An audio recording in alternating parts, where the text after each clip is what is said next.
President Gloria Macapagal Arroyo. Thank you very much, Secretary Teves. Other members of the Cabinet, members of the Diplomatic Corps, Chairman Manny Pangilinan, Archbishop Vidal, and the other members of the private sector, multilateral and bilateral organizations, ladies and gentlemen. Good afternoon, and thank you all for what we are doing here today.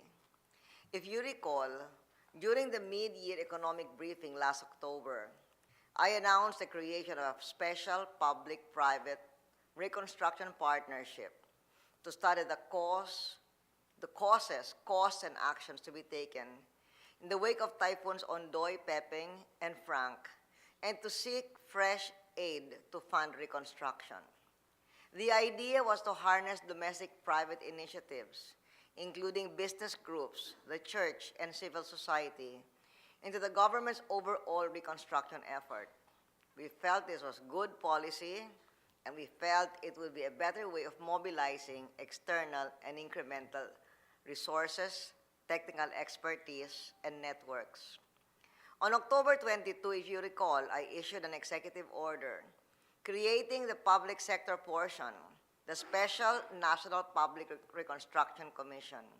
Correspondingly, the private sector, headed by Manny, organized the Philippine Disaster Recovery Foundation to serve as the counterpart organization of the public sector for post-disaster rehabilitation and construction efforts. The Commission and the Foundation then immediately signed a cooperation agreement to carry out the purposes that I announced during the mid-year economic briefing. And I am very glad that all this has happened. I thank Cardinal Vidal, I thank Gary for their leadership in this urgent and crucial task. And of course, I thank the representatives of international organizations and foreign governments involved in this vital undertaking. I reiterate the gratitude of the Filipino people for your speedy and, I must say, substantial response to our appeal and for your continuing desire to help us. Substantial because the pledges that Gary mentioned are even more than the needs assessment that have been made. So I really thank you for that.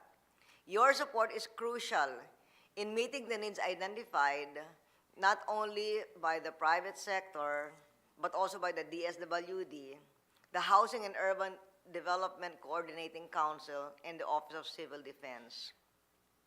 And I hope that we will be able to tap also the huge underlying global constituency for climate change adaptation, because our recovery from those typhoons is certainly part of climate change adaptation. Because of the impact of the global crisis on the fiscal capacity of the Philippines, the primary response of our administration to the enormous calamities which climate change is bringing to our vulnerable country cannot be just another borrowing program. And so, though we have an annual Philippine Development Forum, I asked Gary to replace that for this year with this session, with this forum that we are having now, which I said to Gary should also weigh very heavily on grants, because we don't want to let grant opportunities go to waste. Though less in size than loans, they remain substantial, as we have seen from the collection of pledges that Gary has pointed out.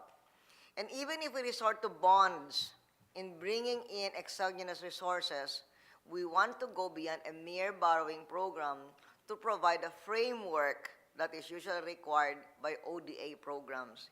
And I am very grateful that Gary presented the summary of the work on the needs assessment, because that is going to provide the framework for the things that we will source funds for.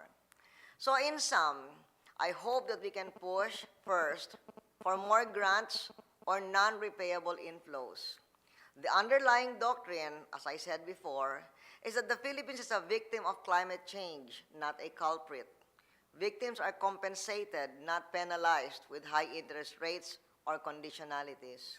Second, to grants, we want to push for concessional loans.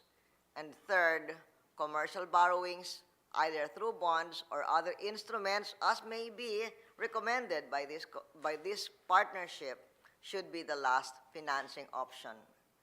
As we prepare to capture the opportunities presented by this partnership, this private-public sector reconstruction partnership, and the resources that it is tapping in this session to recover from recent national calamities, we must not lose sight of our longer-term economic reforms and the very real pain many of our poor have sustained as a result of the global downturn.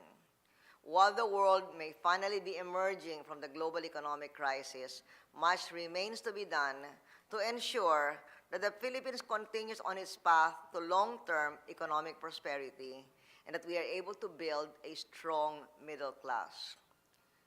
As our development partners know, the story of the Philippines in 2008 and 2009 is that the country weathered a succession of global crises in fuel, in food, then in finance, and finally, the economy in a global recession.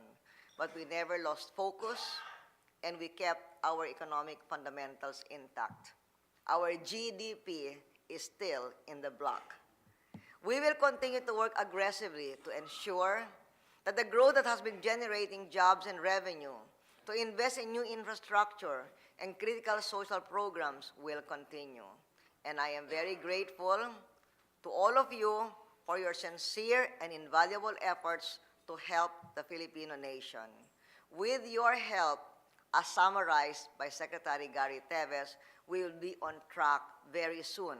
And I hope indeed that as the people know that this is happening and that they can look forward to a meaningful reconstruction, I hope indeed that everyone, the nation, will have a blessed Christmas and a joyful New Year. Thank you. Thank you, Madam President.